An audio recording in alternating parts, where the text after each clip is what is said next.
देवेंद्र फडणवीसजीचं सरकार, आमचं सरकार आल्यानंतर महसूलमध्ये आणि आमच्या महसूल खात्यामध्ये जवळपास महत्त्वाचे 17-18 निर्णय आम्ही घेतले। आम्ही जिवंत 7/12 मोहीम या ठिकाणी केली। आम्ही त्या ठिकाणी वन डिस्ट्रिक्ट वन रजिस्ट्रेशन हा त्या ठिकाणी महत्त्वाचा निर्णय आम्ही घेतला। आणि आता तर माननीय देवेंद्र फडणवीसजींनी आम्हाला सूचना दिल्या आहेत की या राज्यामध्ये तुकडेबंदी कायद्याची त्या ठिकाणी सुधारणा करा। महाराष्ट्रामध्ये 1 गुंठा जमीनसुद्धा आता रहिवासी क्षेत्रामध्ये तुकडेबंदी नियमामध्ये आम्ही त्या ठिकाणी सुधारणा करतो आहे। म्हणजे 1 गुंठासुद्धा जमिनीचा तुकडा पाडता येईल रहिवासी क्षेत्रामध्ये। हा कायदा आम्ही अधिवेशनात आणतो आहे।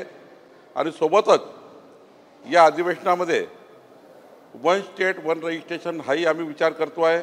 एका राज्यामध्ये कुठल्याही जिल्ह्यातलं कुठेही रजिस्ट्रेशन होऊ शकेल हाही आम्ही विचार करतो आहे। आणि सर्वात महत्त्वाचं, समजा एखाद्या प्लॉटवर एखाद्या भूखंडावर एखादी इमारत असेल, त्या इमारतीमध्ये 50 लोक राहत असतील तर व्हर्टिकल 7/12 व्हर्टिकल स्वामित्व देण्याचा विचार आम्ही करतो आहे। आणि हा आत्तापर्यंतच्या महसूल खात्याच्या वाटचालीमध्ये सर्वात मोठा व्हर्टिकल 7/12 निर्णय होणार आहे।